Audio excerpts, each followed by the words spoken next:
First I want to say this video is going to be filmed in a forest preserve, and when you go to forest preserves, this is what you find. Oh, there's a deer crossing the road.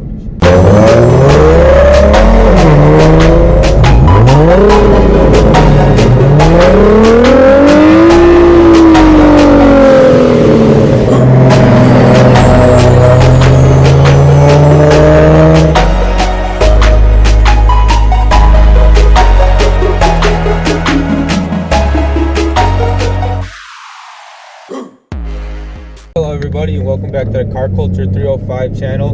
A week or two ago I did my video on the 10 things I love about my Mustang, and today I'm going to go over the 10 things I hate about my Mustang.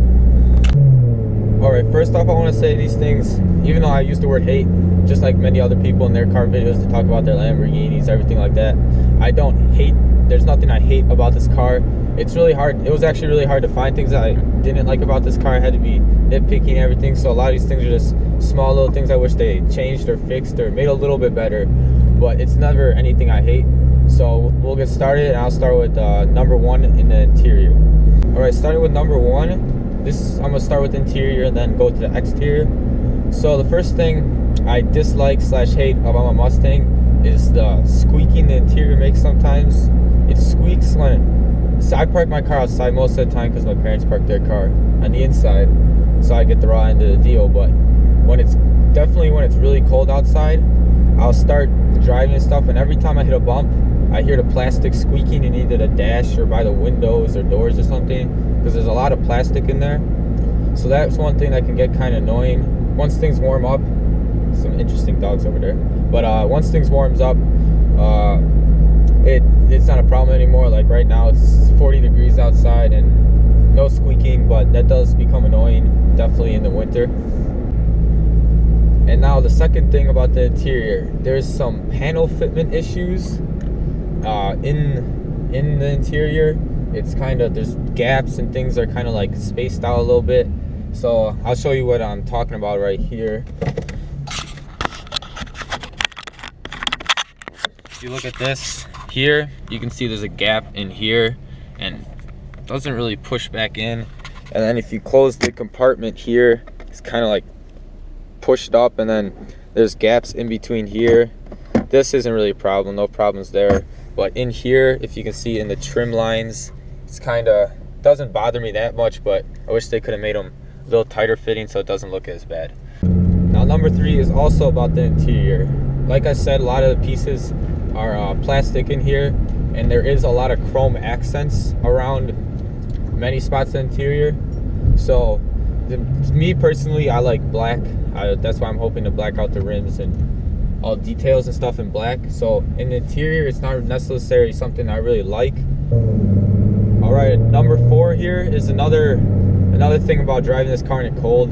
I live near Chicago, so it's definitely a colder climate. And this is another issue when you start your car up. Oh, there's a deer crossing the road. A lot of deer out here driving through some forest preserves. They're all over the place.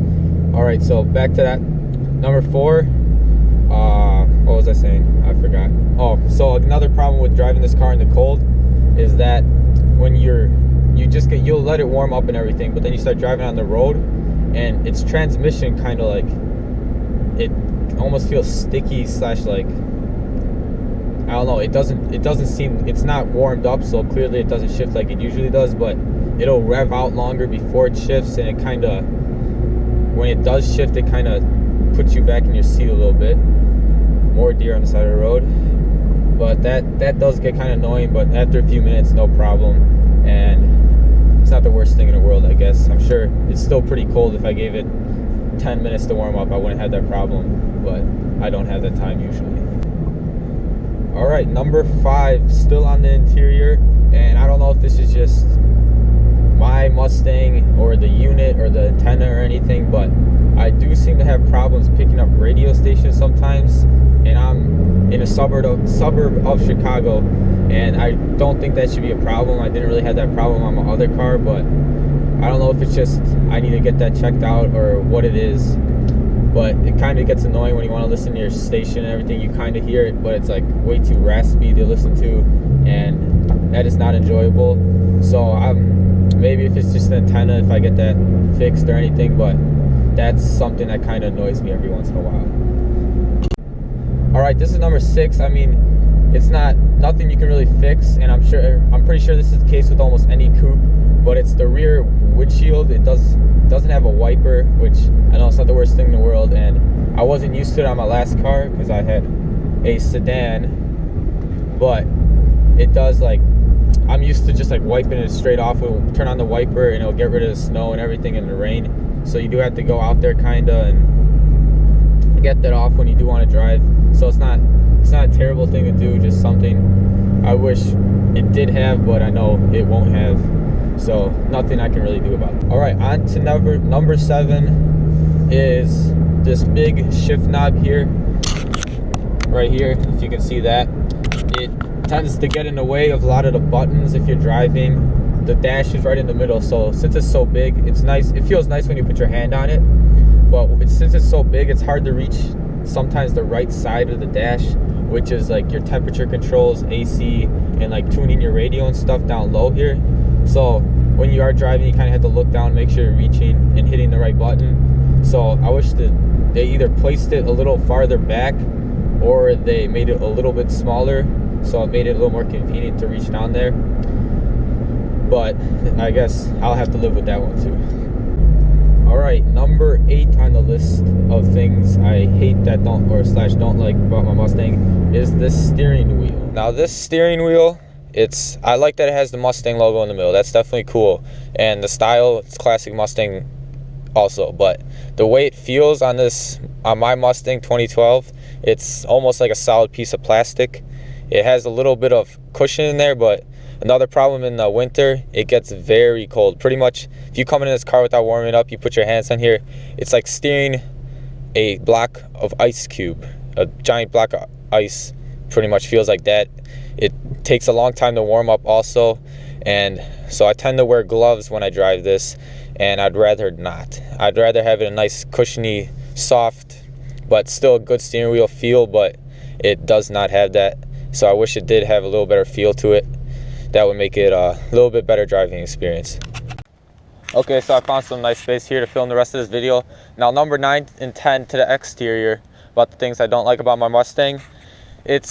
Number 9 is the ride height. I mean, it definitely is a low slung body and car, but I wish it had maybe half an inch, even just 3/4 of an inch lower than it already is, at least in the back, to get it closer to the ground. I know they made it more practical for daily driver, and something I want to do is drop the car a little bit, so that's help with maybe a little bit of the styling stuff. So that's what I hope to do to it, and wish they would have done from the start. Last and final thing, number 10 on this list of things I don't like about my Mustang, and this is being picky, is the giant antenna right here. As you can see, it is quite large, size of my arm here. That's probably 1.5 feet almost, and it sticks up and makes the car, I like it nice and smooth and everything. It does come undone here if you do unscrew it like this, and it's still quite ugly. I want to get a smaller one to make it just look more sleek. It's kind of just another styling thing, just like wish they had lowered the car a little bit more, but that's just a styling thing, and that's nothing they really did wrong with anything about the Mustang, just something I wish it was smaller or more sleek. All right, so those are 10 things I hate about my Mustang. Not really. I hope you enjoyed the video. I'll be continuing making more on the Mustang and cars in general. So if you like it, hit the like button, subscribe to my channel, and be ready for the next video that will be coming up in the middle of the week like usual.